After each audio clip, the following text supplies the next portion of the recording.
ನಾನು ಉಪಮುಖ್ಯಮಂತ್ರಿಗಳು ಸತೀಶ್ ಜಾರಕಿಹೊಳಿ ಅವರು, ಈಶ್ವರ್ ಖಂಡ್ರೆ ಅವರು, ಎಂ.ಬಿ. ಪಾಟೀಲ್ ಅವರು, ನಮ್ಮ ಖಾದರ್ ಅವರು ಎಲ್ಲ ಸರ್ಕಾರದ ಪರವಾಗಿ ಬಂದು ಮೊನ್ನೆ ಮೋದಿನಲ್ಲಿ ಸತೀಶ್ ಜಾರಕಿಹೊಳಿ ಅವರು ಬನ್ನಿ ಸತೀಶ್ ಈ ಕಡೆ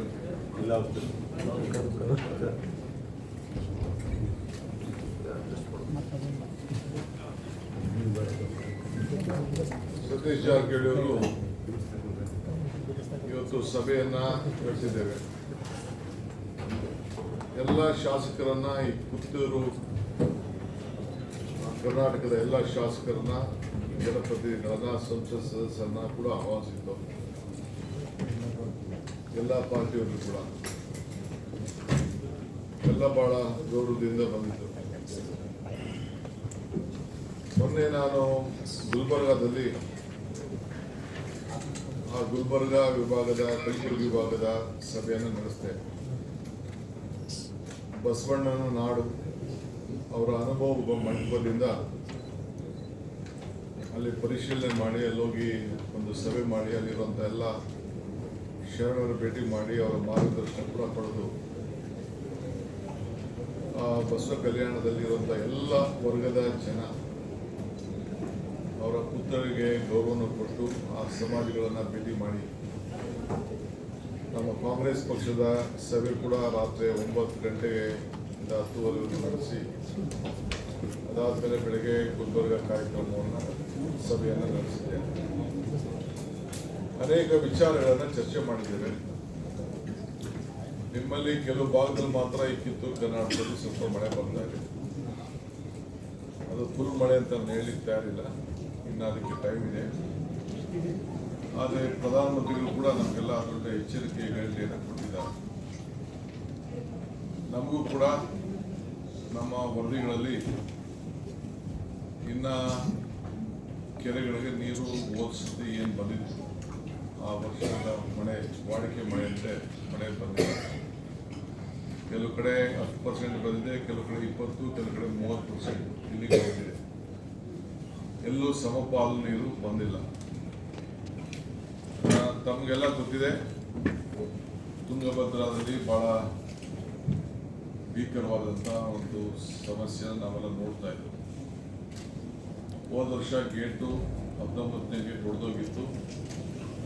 ನಾನೇ ಅದಕ್ಕೆ ನೀರಾವರಿ ಮಂತ್ರಿ ಆಗಿದ್ದ ಸಂದರ್ಭದಲ್ಲಿ ಭೇಟಿ ಕೊಟ್ಟಿದ್ದೆ. ತಕ್ಷಣ ಹೋಗಿ ಎಲ್ಲ ಗೇಟ್ಗಳನ್ನು ಬದಲಾಯಿಸಬೇಕು ಅಂತ ಹೇಳಿ ತೀರ್ಮಾನವನ್ನು ಮಾಡಿದ್ದೇವೆ. ಇದಲ್ಲದೆ ರಾಜ್ಯದ ಎಲ್ಲ ನೀರಾವರಿ ಗೇಟ್ಗಳನ್ನು 50 ವರ್ಷ ಯಾವುದಾದ್ರು ತುಂಬಿದೆ ಅದನ್ನೆಲ್ಲ ಟೆಕ್ನಿಕಲ್ ಆಗಿ ನಾವು ಸ್ಟಡಿ ಮಾಡ್ತಾ ಇದ್ದೇವೆ. ಎಲ್ಲೆಲ್ಲಿ ವರದಿ ಬರ್ತದೋ ಅದನ್ನೆಲ್ಲ ನಾವು ಬದಲಾವಣೆ ಮಾಡಲಿಕ್ಕೆ ತೀರ್ಮಾನವನ್ನು ಮಾಡಿದ್ದೇವೆ. ಸೊ ಈಗಾಗಲೇ 33 ಗೇಟ್ ಕೂಡ ಮಾಡಿದವು. ನಮ್ಮ ಸರ್ಕಾರದ ಮೊದಲನೇ ಕರ್ತವ್ಯ ರೈತರನ್ನ ಬದುಕಿಸಬೇಕು.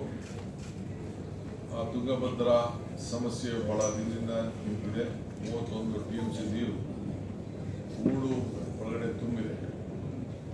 ಅದನ್ನು ಗೌರವಾನ್ವಿತ ಮುಖ್ಯಮಂತ್ರಿಗಳು ಆಂಧ್ರ ಪ್ರದೇಶದವರು ಕೂಡ ನಾನು ಚರ್ಚೆ ಮಾಡಿ ಖಾಸಗಿಯಾಗಿ, ಆಮೇಲೆ ಕೇಂದ್ರ ಮಂತ್ರಿಗಳ ಹತ್ರ ಚರ್ಚೆ ಮಾಡಿ, ಸೊ ಮೊದಲನೇ ಬಾರಿಗೆ ನಮ್ಮ ಕರ್ನಾಟಕ ರಾಜ್ಯದಲ್ಲಿ ನೀರಾವರಿ ಸಮಸ್ಯೆಗೋಸ್ಕರ 3 ಮುಖ್ಯಮಂತ್ರಿಗಳು ಒಟ್ಟಿಗೆ ಸೇರಿ ಕೇಂದ್ರ ಸಚಿವರಾದಂಥ CR ಪಾಟೀಲ್ ಅವರ ಅಧ್ಯಕ್ಷತೆಯಲ್ಲಿ ಒಂದು ಸಭೆಯನ್ನು ಕೂಡ ನಾವು ನಡೆಸಿ ಬಹಳ ದೊಡ್ಡ ಐತಿಹಾಸಿಕವಾದಂಥ ತೀರ್ಮಾನವನ್ನು ತೆಗೆದುಕೊಂಡಿದ್ದೇವೆ.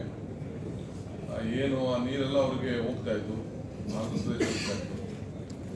ಆದರೂ ಕೂಡ ಅವ್ರಿಗೆ ಮನವೊಲಿಸಿ ತೆಲಂಗಾಣ ಮುಖ್ಯಮಂತ್ರಿಗಳು, ಆಂಧ್ರ ಮುಖ್ಯಮಂತ್ರಿಗಳು ಮತ್ತು ನಾನು CR ಪಾಟೀಲ್ ಅವರು ಒಪ್ಪಂದಕ್ಕೆ ಬಂದಿದ್ದೇವೆ. ನಾವು ಆ ನೀರನ್ನು ಸಮುದ್ರಕ್ಕೆ ಬಿಡೋದು ಬೇಡ, ನಮ್ಮಲ್ಲೇ ಜಗಳ ಆಡದೆ ಆ ಬ್ಯಾಲೆನ್ಸಿಂಗ್ ರಿಸರ್ವರ್ನ ಮಾಡಿ ಆ ನೀರಿಗೆ ಉಳಿಸ್ಲಿಕ್ಕೆ, ರೈತರ ಬದುಕಲಿಕ್ಕೆ ಏನೆಲ್ಲ ಮಾಡಲಿಕ್ಕೆ ಸಾಧ್ಯನೋ ಆ ತೀರ್ಮಾನ ಮಾಡೋಣ ಅಂತೇಳಿ ನಾವು 3 ಜನನು ಒಂದು ಸೆಂಟ್ರಲ್ ಗೌರ್ಮೆಂಟ್ ಒಂದು ಟೆಕ್ನಿಕಲ್ ಕಮಿಟಿ ಮಾಡಲಿಕ್ಕೆ ನಾವೆಲ್ಲ ಸಮ್ಮತಿಯನ್ನು ವ್ಯಕ್ತಪಡಿಸಿದ್ದೇವೆ. ಸೊ ಅವರು 100 ದಿನದಲ್ಲೇ 3 ತಿಂಗಳ ಒಳಗಡೆ ಅವರ ಟೀಮ್ 3 ಜನ ಆಫೀಸರ್ಸು, ನಮ್ಮಿಂದ ಒಬ್ಬರು, ತೆಲಂಗಾಣದಿಂದ ಒಬ್ಬರು, ಆಂಧ್ರ ಪ್ರದೇಶದಿಂದ 3 ಜನ ಸೇರಿ ಸೆಂಟ್ರಲ್ ಗೌರ್ಮೆಂಟ್ ಆಫೀಸರ್ ಸೇರಿ ಒಂದು ಸಮಿತಿಯನ್ನು ಮಾಡಿ ಟೆಕ್ನಿಕಲ್ ಕಮಿಟಿ ಮಾಡಿ ಅವ್ರು ರಿಪೋರ್ಟ್ ಕೊಡ್ತಾರೆ. ಅದಾದ ಮೇಲೆ ನಾವು ಏನು ಮಾಡಬೇಕು ಅಂತ ನಾವು ತೀರ್ಮಾನವನ್ನು ಮಾಡ್ತೇವೆ. ಬಟ್ 3 ಜನರು ಕೂಡ ಬ್ಯಾಲೆನ್ಸಿಂಗ್ ರಿಸರ್ವ್ ಮಾಡೋದು ಭಾಳ ಅವಶ್ಯಕತೆ ಅನ್ನೋದನ್ನು ಒಪ್ಪಂದಕ್ಕೆ ನಾವು ಬಂದಿದ್ದೇವೆ. ಈ ಮಧ್ಯದಲ್ಲಿ ಕೃಷ್ಣ, ಕಾವೇರಿ, ಗೋದಾವರಿ ಜೋಡಣೆ ವಿಚಾರದಲ್ಲಿ ಕೂಡ ನಾವು ಒಪ್ಪಂದವನ್ನು ಮಾಡಿಕೊಂಡಿದ್ದೇವೆ. ಕೇಂದ್ರ ಸರ್ಕಾರಕ್ಕೆ ಸಮ್ಮತಿಯನ್ನು ವ್ಯಕ್ತಪಡಿಸಿದ್ದೇವೆ. ಅವರು ನ್ಯಾಷನಲ್ ಪ್ರಾಜೆಕ್ಟ್ ಆಗಿ ಘೋಷಣೆ ಮಾಡ್ತೀವಿ ಅಂತ ಒಪ್ಕೊಂಡಿದ್ದಾರೆ. ಸುಮಾರು 1 ಲಕ್ಷ ಕೋಟಿ ರೂಪಾಯಿ ಪ್ರಾಜೆಕ್ಟನ್ನು ಮಾಡಲಿಕ್ಕೆ ನಾವು ಸಮ್ಮತಿಯನ್ನು ಕೊಟ್ಟಿದ್ದೇವೆ. ಸೊ 10% ನಮ್ಮದು, 90% ಅವರಾಗ್ತಾರೆ. ಸೊ ಅದು ಭಾಳ ಒಂದು ಇಡೀ ನಮ್ಮ 3 ರಾಜ್ಯಗಳಿಗೂ ಅನುಕೂಲ ಆಗ್ತದೆ. ಸೊ ಆ ವಿಚಾರದಲ್ಲಿ ಒಂದು ತೀರ್ಮಾನಕ್ಕೆ ಬಂದಿದ್ದೇವೆ. ಇವತ್ತು ನಾವು ಏನು ಬರಗಾಲ ಇದೆ, ಆ ಬರಗಾಲದಲ್ಲಿ ನಾನು ಮಧ್ಯದಲ್ಲೇ ವೆಯ್ಟ್ ಮಾಡೋಕ್ಕಾಗಲ್ಲ ಅಂಥೇಳಿ ಈಗಾಗಲೇ ನಾನು ಗುಲ್ಬರ್ಗ ಮುಗಿಸಿದ್ದೇನೆ. ಇವತ್ತು ಬಂದು ಬೆಳಗಾಂಗೆ ಬಂದು ಎಲ್ಲ ಶಾಸಕರು ಸುಮಾರು 50ಕ್ಕೂ ಹೆಚ್ಚು ಶಾಸಕರು ಪಾಲ್ಗೊಂಡಿದ್ದರು, ಸಂಸತ್ ಸದಸ್ಯರು ಪಾಲ್ಗೊಂಡಿದ್ದರು, ವಿಧಾನ ಪರಿಷತ್ ಸದಸ್ಯರು ಕೂಡ ಬಂದು ಅನೇಕ ಸಲಹೆಗಳನ್ನೆಲ್ಲ ಕೊಟ್ಟಿದ್ದಾರೆ. ಸೊ ನಾವು ಬೀಜ ಬಿತ್ತನೆಗೆ ಅನುಕೂಲ ಆಗೋಂಥಕ್ಕೆ ಗೊಬ್ಬರಕ್ಕೆ ತಯಾರು ಮಾಡಿಕೊಡ್ಬೇಕು ಅಂತೇಳಿ ನಮ್ಮ ಅಧಿಕಾರಿಗಳಿಗೆ ಆದೇಶ ಕೊಟ್ಟಿದ್ದೇವೆ.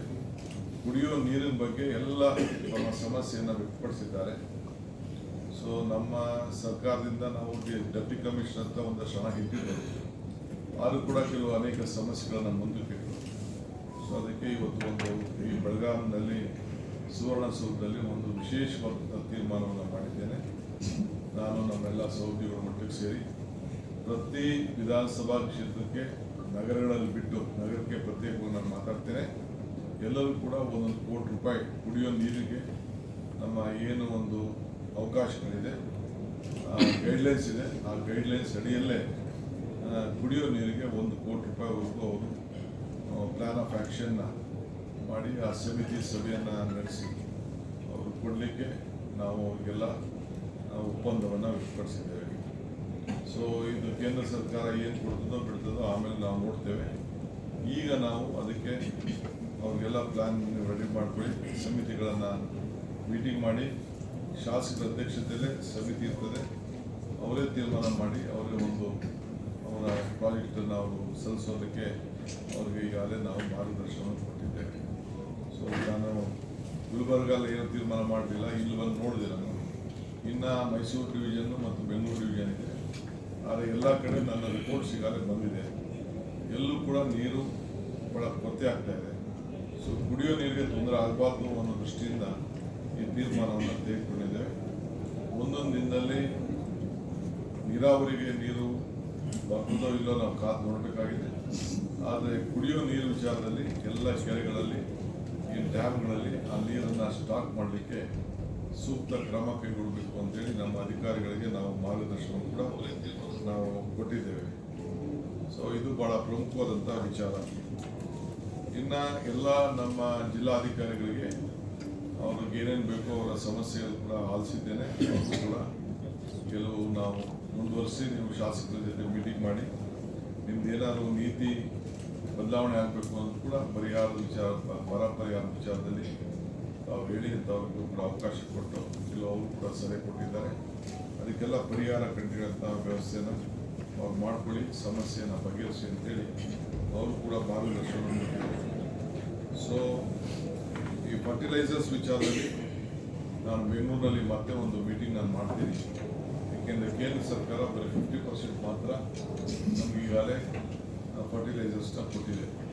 ಸಂಬಂಧಪಟ್ಟ ಮಂತ್ರಿಗಳ ಹತ್ರ ಮಾತಾಡ್ತೀನಿ, ನಮ್ಮ ಅಧಿಕಾರಿಗಳನ್ನ ಕಳಿಸಿ ಅದಕ್ಕೆ ಫರ್ಟಿಲೈಸರ್ಸ್ ಹೀಗೆ ಅದು ಉಪಯೋಗಕ್ಕೆ ಬರ್ತದೋ ಬೇಡ ಇಲ್ವೋ ನಾವು ಒಟ್ಟೊಳಗೆ ಸ್ಟಾಕ್ ಮಾಡ್ಕೊಳ್ಳೋದು ಭಾಳ ಸೂಕ್ತ ಅನ್ನೋದು ತೀರ್ಮಾನಕ್ಕೆ ಬಂದಿದ್ದೇವೆ. ಬಿತ್ತನೆ ಬೀಜ ವಿಚಾರದಲ್ಲಿ ನಾನು ಈಗಾಗಲೇ ನೀವು ಕೇಳಿದ್ದೇವೆ. ಆಮೇಲೆ ಫಾರೆಸ್ಟ್ ಡಿಪಾರ್ಟ್ಮೆಂಟ್ ಅವರು ಈ ನೀರಾವರಿ ಯೋಜನೆಗಳಿಗೆ ಮತ್ತು ನಮ್ಮ ಕುಡಿಯೋ ನೀರು ವಿಚಾರಕ್ಕೆ ಭಾಳ ಅಬ್ಸ್ಟ್ರಕ್ಷನ್ ಮಾಡ್ತಾ ಇದ್ರು ಅಂತೇಳಿ ಅನೇಕರು ಸಲಹೆಗಳು ಕೊಟ್ಟಿದ್ದಾರೆ. ಸುಮಾರು 60ಕ್ಕೂ ಹೆಚ್ಚು ಜಾಗಗಳಲ್ಲಿ ಆ ಪೈಪ್ ಲೈನ್ ಎಳೀಲಿಕ್ಕೆ ತೊಂದರೆ ಮಾಡ್ತಾ ಇದ್ರು ಕುಡಿಯೋ ನೀರಿಗೆ ಅಂತೇಳಿ. ಸೊ ಅದಕ್ಕೆ ನಾನು ಅವ್ರಿಗೆ ನಿರ್ದಿಷ್ಟವಾದಂಥ ಮಾರ್ಗದರ್ಶನವನ್ನು ಕೊಟ್ಟಿದ್ದೇನೆ. ಯಾವ ಕಾರಣಕ್ಕೂ ಕುಡಿಯೋ ನೀರಿನ ಪೈಪ್ ಲೈನಲ್ಲಿ ಅಂಡರ್ಗ್ರೌಂಡಲ್ಲಿ ಹಾಕೊಂಡು ಹೋಗಲಿಕ್ಕೆ ಯಾವ ಥರದ ತೊಂದರೆ ಕೂಡ ಕೊಡಬಾರ್ದು. ಇದು ಪ್ರಯಾರಿಟಿ, ಇದು ಮಾನವೀಯತೆ ಪ್ರಶ್ನೆ ಅನ್ನೋದನ್ನು ಮಾರ್ಗದರ್ಶನವನ್ನು ಕೊಟ್ಟಿದ್ದೇನೆ. ಇದಲ್ಲದೆ ಯಾರು ಕೂಡ ಜಮೀನಲ್ಲಿ ಕೆಲವರಿಗೆ ಫಾರೆಸ್ಟ್ ರೈಟ್ ಆ್ಯಕ್ಟು ನಮ್ಮ ಸರ್ಕಾರ, ಕೇಂದ್ರ ಸರ್ಕಾರ ತಂದು, ಇನ್ನು ಕೆಲವು ಕಡೆ ನಮ್ಮ ಸೋಷಿಯಲ್ ವೆಲ್ಫೇರಿಂದ ತೀರ್ಮಾನ ಆಗಿಲ್ಲ. ಎಸ್ ಟಿ ಅವ್ರಿಗೆ 75 ವರ್ಷ, ಜನರಲ್ ಎಸ್ ಟಿ ಅವ್ರಿಗೆ 25 ವರ್ಷ, ಜನರಲ್ ಬೇರೆಗೆ 75 ವರ್ಷ. ಅದಕ್ಕೊಂದು ಸಮಿತಿ ಇದೆ. ಇನ್ನು ಕೆಲವು ನಮ್ಮ ಫಾರೆಸ್ಟ್ ಅವರು ತಕರಾರುಗಳು ಆಗ್ತಾ ಇದ್ದಾರೆ. ಯಾರೂ ಕೂಡ ಒಕ್ಕಲು ಎದುರಿಸಬಾರ್ದು. ಕಾನೂನು ಚೌಕಟ್ಟಿನಲ್ಲಿ ಏನಿದೆ ಅದರ ಕಾನೂನು ಪ್ರಕಾರ ಅವ್ರಿಗೆ ಏನು ಹಕ್ಕು ಸಿಗಬೇಕು ಆ ಹಕ್ಕನ್ನು ಕೊಡಬೇಕಾಗ್ತದೆ. ಯಾರು ಕೂಡ ರೈತರನ್ನ ಫಾರೆಸ್ಟಲ್ಲಿ ಯಾರು ಟ್ರೈಬಲ್ಸ್ ಇರ್ಬೋದು, ಜನರು ಇರ್ಬೋದು, ಯಾರು ಮೂಲಭೂತವಾಗಿ 100 ವರ್ಷದಿಂದ ವ್ಯವಸಾಯ ಮಾಡ್ಕೊಂಡು ಬರ್ತಾ ಇದ್ದಾರೆ, ತಲಂತರವಾಗಿ ಅವ್ರನ್ನ ರಕ್ಷಣೆ ಮಾಡಬೇಕು. ಇದು ನಮ್ಮ ಸರ್ಕಾರದ ನೀತಿ ಅನ್ನೋದನ್ನು ನಾನು ನಮ್ಮೆಲ್ಲ ಅಧಿಕಾರಿಗಳಿಗೆ ಮಾರ್ಗದರ್ಶನವನ್ನು ಕೊಟ್ಟಿದ್ದೇನೆ. ಇದಲ್ಲದೆ ತಮಗೆಲ್ಲ ಗೊತ್ತಿದೆ, ರಾಮ ಮಂದಿರದಲ್ಲಿ ಯಾವ ರೀತಿ ದೊಡ್ಡ ನಮಗೆಲ್ಲ ಅಗೌರವ ಬಂದಿದೆ. ನೀವೆಲ್ಲ ಭಾಳ ಭಕ್ತಿಯಿಂದ ಇಟ್ಟಿಗೆ ಕೊಟ್ಟಿದ್ದೀರಿ, ಹಣ ಕೊಟ್ಟಿದ್ದೀರಿ, ಚಿನ್ನ ಕೊಟ್ಟಿದ್ದೀರಿ, ಬೆಳ್ಳಿ ಕೊಟ್ಟಿದ್ದೀರಿ, ದುಡ್ಡು ಹಾಕಿದ್ದೀರಿ, ಎಲ್ಲ ಹೋಗಿ ಹಾಕ್ತಿದ್ದೀರಿ. ಇದು ದೊಡ್ಡ ಕಳ್ತನದ ಒಂದು ದೊಡ್ಡದಾಗಿ ನಮಗೆಲ್ಲ ಮಾನಸಿಕವಾಗಿ ದೊಡ್ಡ ಅವಮಾನ ಆಗಿದೆ. ಧರ್ಮದ ಹೆಸರಿನಲ್ಲಿ ನಾವು ಎಲ್ಲ ಈ ರೀತಿ ಮಾಡಿ ಈ ರೀತಿ ತೊಂದರೆ ಆಗಿರೋದು ತಮಗೆಲ್ಲ ಗೊತ್ತಿದೆ. ಮುನ್ನೆಚ್ಚರಿಕೆಯಾಗಿ ಇಡೀ ರಾಜ್ಯದ ಎಲ್ಲ ನಮ್ಮ ಮುಜರಾಯಿ ದೇವಸ್ಥಾನಗಳಲ್ಲಿ ಕಡ್ಡಾಯವಾಗಿ ಆ ದೇವಸ್ಥಾನದ ಒಳಗಡೆ ಗೋಲ್ಕದ ಎದುರುಗಡೆ CCTVಯನ್ನು ಅಳವಡಿಸಬೇಕು. ಮತ್ತು ಆ CCTV ಕಲೆಕ್ಷನ್ನು ಓಪನ್ ಮಾಡೋಂಥ ಜಾಗ, ಹಣ ತೆಗೆಯುವಂಥ ಜಾಗ, ಹಣ ಎಣಿಸುವಂಥ ಜಾಗ ಎಲ್ಲ ಕೂಡ ಪೊಲೀಸು SP ಕಚೇರಿಗೆ ಅಲ್ಲಿ ಆ ಸಂಬಂಧಪಟ್ಟಂಥ ತಾಲೂಕು ಸರ್ಕಲ್ ಇನ್ಸ್ಪೆಕ್ಟರ್ ಕಚೇರಿಗಾಗಲಿ ನೇರವಾಗಿ ಮತ್ತು ಡೆಪ್ಟಿ ಕಮಿಷನರ್ ಕಚೇರಿಗಳಿಗೆ ಒಂದು ಲೈನನ್ನು ನಮ್ಮಲ್ಲಿ ಯಾವ ರೀತಿ ಕಂಟ್ರೋಲ್ ರೂಮ್ ಇಟ್ಕೊಂಡಿರ್ತೀವಿ ತಾವೆಲ್ಲ ಗಮನಿಸಿದ್ದೀರಿ. ಟ್ರಾಫಿಕ್ ವಿಚಾರದಲ್ಲಿ ಒಂದು ಕಂಟ್ರೋಲ್ ರೂಮ್ ಡ್ಯಾಶ್ ಬೋರ್ಡ್ ಹಾಕಿರ್ತೀವಲ್ಲ, ಆ ರೀತಿ ನೀವೆಲ್ಲ ಮಾಹಿತಿಯನ್ನು ನಮ್ಮ ಸರ್ಕಾರದ ಯಾವುದಾದ್ರು ದೇವಸ್ಥಾನಗಳು ಮುಜರಾಯಿ ಇಲಾಖೆ ಇದೆ, ಎಲ್ಲೇ ಮುಜರಾಯಿ ದೇವಸ್ಥಾನ ಇಲಾಖೆ ಇದೆ, ದೊಡ್ಡ ದೇವಸ್ಥಾನ ಅಲ್ಲಿ ಕಂಪಲ್ಸರಿ ಒಂದು CCTV ಕ್ಯಾಮ್ರಾವನ್ನು ಇಡಬೇಕು. ಪ್ರತಿಯೊಂದು ಹಣ ಕಲೆಕ್ಟ್ ಮಾಡುವಾಗ, ಕೂಡಿಸುವಾಗ, ಬೀಗ ತೆಗೆಯುವಾಗ, ಬೀಗ ಮುಚ್ಚುವಾಗ ಯಾವಾಗಲೂ ಕೂಡ 24/7 ಆ ಕ್ಯಾಮ್ರಾ ಆನ್ ಆಗಿರಬೇಕು. ಅದಕ್ಕೆ ಸೂಕ್ತವಾದಂಥ ವ್ಯವಸ್ಥೆಯನ್ನು ಮಾಡಬೇಕು ಅಂತೇಳಿ ಅವ್ರಿಗೆ ಮಾರ್ಗದರ್ಶನವನ್ನು ಕೊಟ್ಟಿದ್ದೇನೆ.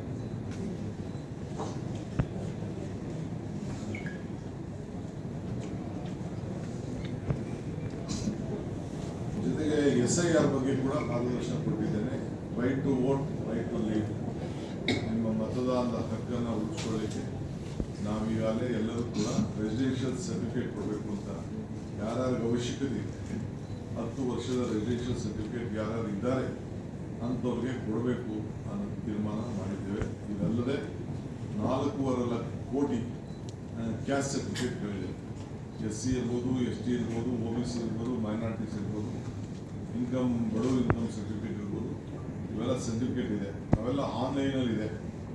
ಆನ್ಲೈನಲ್ಲೂ ಕೂಡ ಪಡ್ಕೊಳ್ಳಿಕ್ಕೆ ಅವಕಾಶ ಮಾಡಿಕೊಟ್ಟಿದ್ದೇವೆ. ಯಾರ್ಯಾರಿಗೆ ರೆಸಿಡೆನ್ಷಿಯಲ್ ಸರ್ಟಿಫಿಕೇಟ್ ಬೇಕು ಅವರು ಕೂಡ ಮನೆ ಬಾಗಿಲಿಗೆ ಉಚಿತವಾಗಿ ಕೊಡಲಿಕ್ಕೆ ಕೂಡ ವ್ಯವಸ್ಥೆ ಮಾಡಿದ್ದೇವೆ. ಇದಲ್ಲದೆ ಪ್ರತಿಯೊಂದು ಬೂತ್ನಲ್ಲೂ ಕೂಡ ಹೆಲ್ಪ್ ಡೆಸ್ಕನ್ನು ಮಾಡಿ ಜನರಿಗೆ ಅವರ ಮತದ ಹಕ್ಕನ್ನು ಉಳಿಸ್ಕೊಳ್ಳಿಕ್ಕೆ ಅವ್ರಿಗೆ ನಾವು ಸಹಾಯವನ್ನು ನಾವು ಮಾಡ್ತೇವೆ.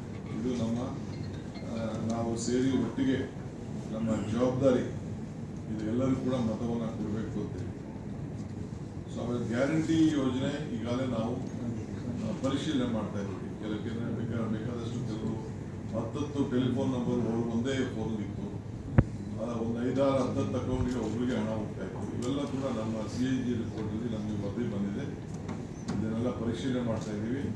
ಆಮೇಲೆ ಸುಮಾರು ಲಕ್ಷಾಂತರ ಜನ, 100ಕ್ಕೂ ಹೆಚ್ಚು ಕೋಟಿ ರೂಪಾಯಿ ಸತ್ತಾದ ಮೇಲೆ ನಮ್ಗೆ ಇನ್ಫಾರ್ಮೇಷನ್ ಸಿಕ್ಕದೆ ಮನೆ ಯಜಮಾನರ ಅಕೌಂಟ್ ಹೋಗ್ತಾ ಇತ್ತು. ಅದು ಕೂಡ ಮಾಹಿತಿ ಬಂದಿದೆ. ಅದನ್ನು ಕೂಡ ತಡೆಗಟ್ಟಲಿಕ್ಕೆ ಮತ್ತೆ ಅದನ್ನು ಹೊಸದಾಗಿ ಅವರ ಮಾಹಿತಿಯನ್ನು ಒದಗಿಸ್ಕೊಡ್ಬೇಕು. ನೋ ಯುವರ್ ಕಸ್ಟಮರ್ ಅಂತೇಳಿ ಯಾರಿಗೆ ಅದು ಕೊಡ್ತಾ ಇದ್ವಿ, ಹೊಸ ಭಾವಚಿತ್ರವನ್ನು ಪಡ್ಕೊಳ್ಳಿಕ್ಕೆ ವಿದ್ಯುತ್ ಶಕ್ತಿ ವಿಚಾರದಲ್ಲಿ ಯಾರು ಕೊಡ್ತಾ ಇದ್ದೀವಿ ಅವರಿಗೆ ಮತದಾನದ ಹಕ್ಕು ಇರೋದನ್ನ ಫಸ್ಟು ಮಾಹಿತಿಯನ್ನು ಪಡ್ಕೊಳ್ಳಿಕ್ಕೆ ಈಗಾಗಲೇ 2 ಗೃಹಜ್ಯೋತಿ, ಗೃಹಲಕ್ಷ್ಮಿ 2 ಕಡೆಗೂ ಹೊಸದಾಗಿ ನೀವು ಒಂದು ಅರ್ಜಿಯನ್ನು ನಿಮ್ಮ ರಿನ್ಯೂ ಮಾಡ್ಕೊಳ್ಳಿಕ್ಕೆ ನಾವು ಕೊಡಬೇಕು. ಬಟ್ ಯಾವ ಕಾರಣಕ್ಕೂ ನಾವು ಯಾವ ಯೋಜನೆಯನ್ನು ನಿಲ್ಲಿಸೋದಿಲ್ಲ. ಎಲ್ಲ ಅರ್ಹ ಫಲಾನುಭವಿಗಳಿಗೆ